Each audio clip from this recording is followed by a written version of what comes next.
This is a download from BFM 89.9, the business station. This is Tech Talk, made possible by TM1.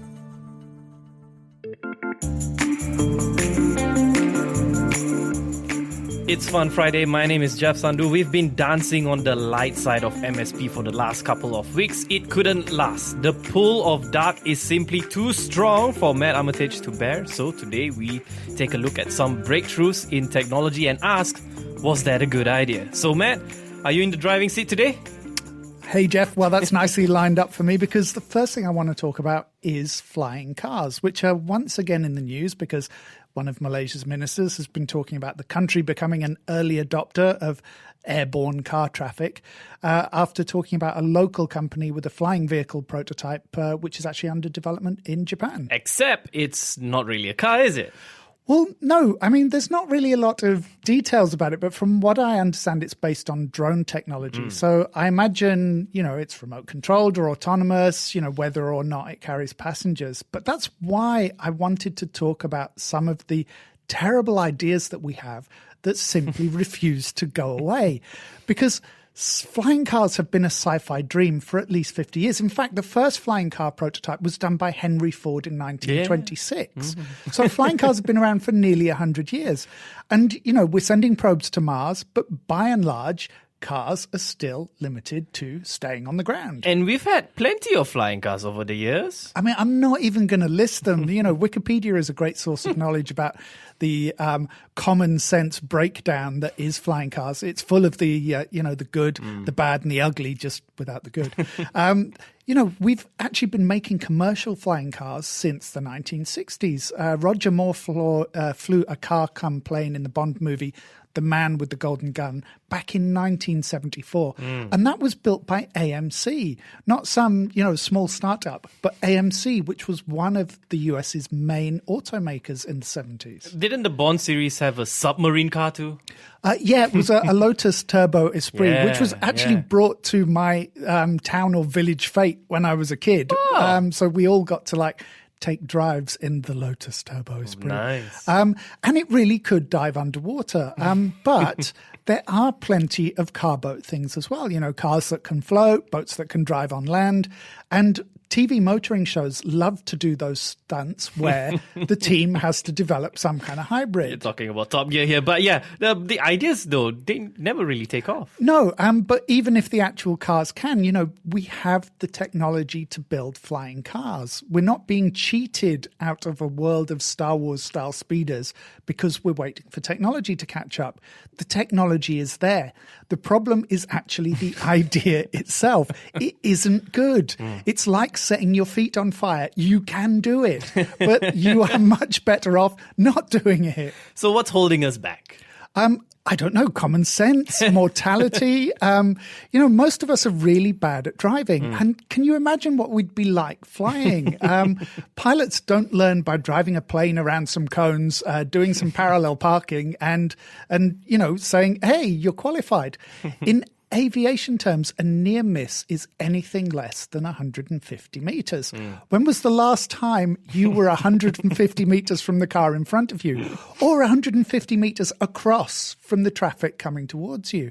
I mean, imagine being tailgated by a Lockheed Martin Raptor, piloted by some idiot who's late for a meeting. Yeah, so it's a bad idea then? It's a terrible, terrible idea. Even removing the human part, planes need a lot of space to take off and land. It's all about the drones now. Well, we will get to the drones. One of the reasons that, or one of the things that has dogged the car plane business and this hybrid element is actually design. Look at supercars. All that engineering is to create downforce, the downforce that keeps the car on the tarmac. Whereas planes are mostly concentrated on uplift and keeping you off the ground. So it's hard to square the engineering needs of land and air travel. Most planes are not designed for reverse parking in the mall. So most attempts to cross the streams end up doing a pretty poor job of either. But drone technology could change that. For sure, but I think the drones are more likely to be air taxis and buses rather than private vehicles. We're very fortunate to be living at a time where the technology means that all of these routes could be programmed because, as I mentioned earlier, the most dangerous thing about a flying car is likely to be us, the person driving it. Modern aircraft are largely automated. The human pilots, to some extent, are a really well-trained, highly trained last resort. Their job is to keep everyone safe, especially when that machine fails. Dave from accounts, after 1 pint too many on a Friday night, is likely to crash through the roof of some poor old granny when he looks for the tic-tac he dropped underneath the steering wheel. Our skies are incredibly busy already. Kerosene-filled tubes flying at hundreds of kilometers an hour make for really unforgiving traffic. So the last thing those skies need are you and me making things even more congested. I mean, how often have you seen a motorbike going against traffic here in Malaysia because the route is shorter? You think those drivers are going to change that mindset just because they're in the sky? So you see drones more as planes than cars? Well, in this context, yes. We're talking about the kind of short, hot flights that people have traditionally used helicopters for. No one calls helicopters cars, so why would we call these kind of drones cars? They're not flying cars. Their primary purpose will be flight, and I would imagine they'll keep to low-altitude prescribed routes, as I said earlier, things that can be programmed.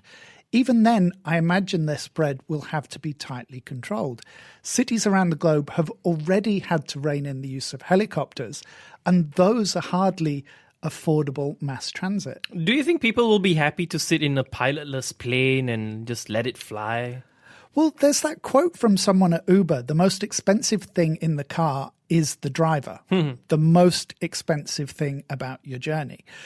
With the greatest respect to rideshare and taxi drivers, who I think do pretty much, a great job for increasingly small returns, there are very few of them that I would want piloting me in the sky for the reasons we've already discussed. So from that point of view, I would probably trust a computer more. Besides, when low-level aircraft go down, well, we've all seen the news footage. There aren't very many happy outcomes, which brings us back to all of this being not a good idea. So I guess the same logic takes us from automated planes to cars.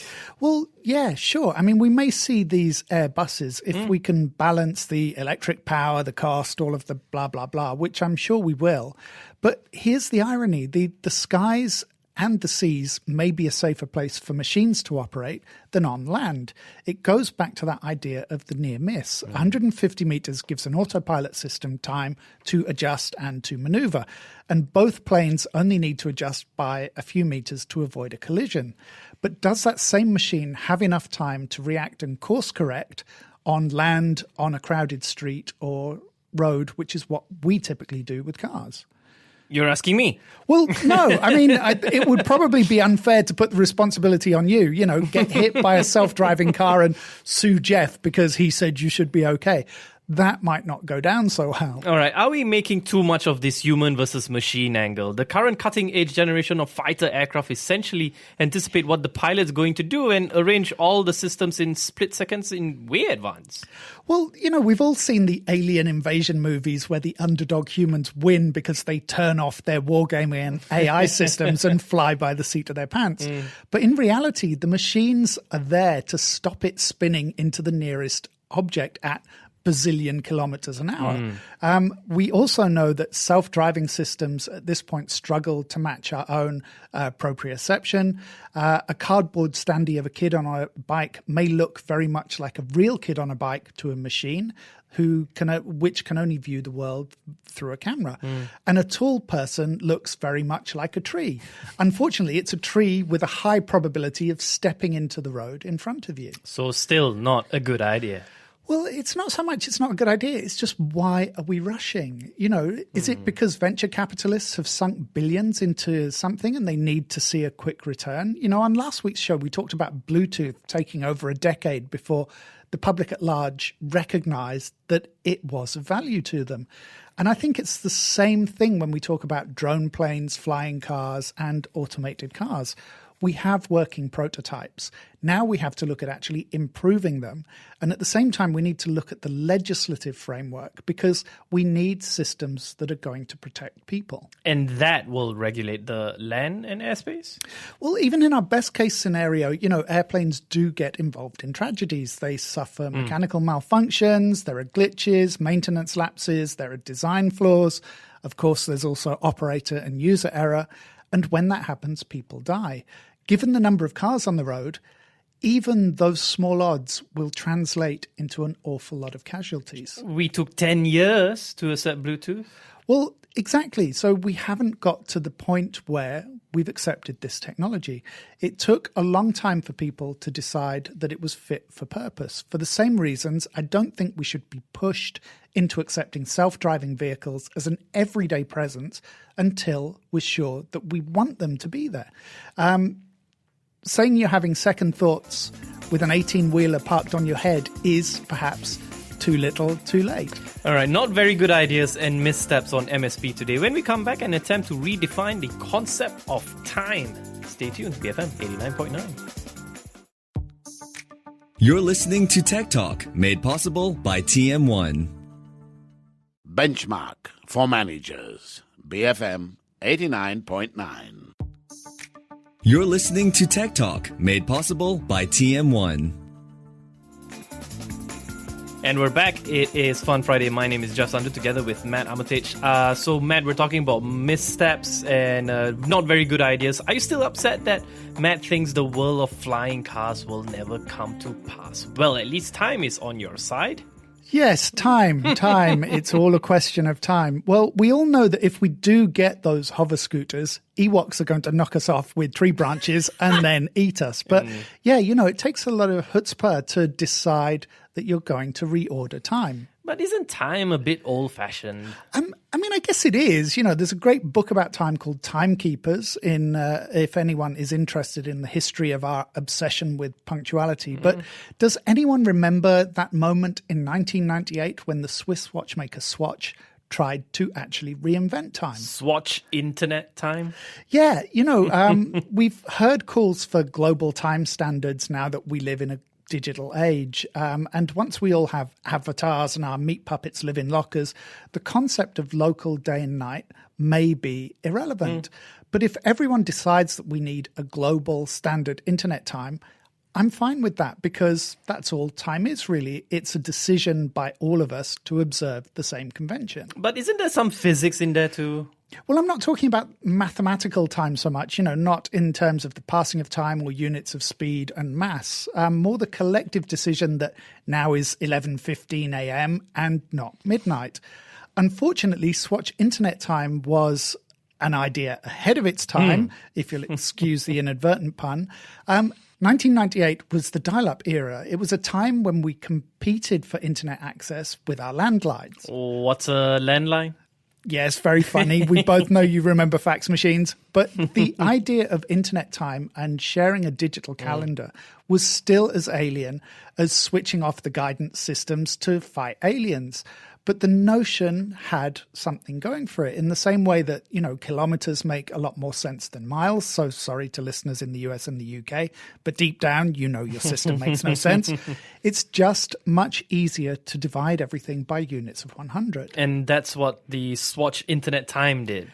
Well, it did, but it did it in a really baffling and complicated way. So Swatch divided the day into 1,000 beats. So midnight was ground zero. The idea being that you would meet someone at 300 beats, or if you're Swiss, at precisely 287 beats. The best thing you can say about hours is that there are only 12 of them, or 24 if you're a nerd like me. But if we negotiated every day by the 1,440 minutes that we currently have, it would be extremely tiresome. And the answer to, are we nearly there yet, would cause a toddler's mind to explode. Yes, We're only 700 minutes away. So people didn't give it the time of the day, did they? Well, I'll pause and let people enjoy that joke. No, it wasn't a timeless one. But as we said last week, people decide whether they want to adopt trends, technologies, and standards. And this was a standard that no one was looking for. It answered questions that people hadn't asked. I can imagine that there will be some type of global time standard in the future, but I imagine it's going to be a lot easier to navigate and follow than Swatch Internet Time. All right. Anything else you can think of that's had its day? Well, we'll get into startups in a minute, but while we're in this neck of the woods, I'd say that early run of ridiculous apps that did nothing except sit on your phone and say, I'm rich. The apps had names like I Am Rich, which was supposed to impress people that you were wealthy enough to spend, $999 on an app that does nothing but signal your wealth. To be honest, I wish that Apple and some of the other App Store operators hadn't actually outlawed them, because in this age of dating apps, what better way to screen a potential mate for complete stupidity than to check for the presence of one of those apps? This really was value signaling in all the wrong ways. You said we'd get into startups? Well, yes, this is the smart part of the show. Because those rich app buyers weren't so smart. Well, no, I'm going to be even more literal than that. I'm talking about the kind of people who invent something and put the word smart in front of it. Oh, like the smart juicers? Yes, but we're certainly not limited to juicers. I think if you have to say something is a smart version of something that already exists, then it suggests that thing was already doing a pretty fine job as it is. The smartphone? Now, I know you think you've got me with that one, but as a dedicated PDA and early smartphone user, I can say unequivocally that those devices were not very smart. I had, back in around 2000, I think it was a Philips Pocket PC. It was this lovely clamshell device, but it was almost impossible to get documents off the thing. And it needed a wheelbarrow's worth of hardware to get it connected to the internet so that you could email it to another PC. So smartphones essentially only lived up to their name a long time after they were invented. Blah, blah, people choose when they want to adopt new technology, right? Yeah, I know I sound like a stuck record, but it doesn't make it any less true. And that's where we come back to smart fridges and toothbrushes and juicers and microwaves. Sensors are now incredibly cheap. Chips are incredibly cheap. The coming 5G technologies are going to make them extremely powerful tools for running homes and businesses. But so far, we seem to have put more thought into making the devices than using our own intelligence to figure out what that actually means. For example, I've seen some proof of concepts, not the dystopian Black Mirror type ones, but of smart homes where all the surfaces are or can be used as screens. So you can watch a video seamlessly as you walk around the house, and the picture just moves across the walls or the floor or the tabletops as you go along. And aren't devices like the Amazon Echo and Alexa a step in the right direction? Well, I don't know. I mean, you tell me. I mean, in terms of technology, sure, but does that future belong to one company that ties all these devices together and links it to things you buy? Like I said, that's something that people have to tell me. But when you look at the smart home concept, it's still super limited. Sure, you can turn the lights on and off. You can set the temperature. You can start to boil a pan of water on the hob. But only if you put the pan there before you went out. Exactly. The reality is that the smart home is still a harebrained Doc Brown experiment in feeding Einstein while he's out, or putting lipstick on a pig, if you want to use the English vernacular.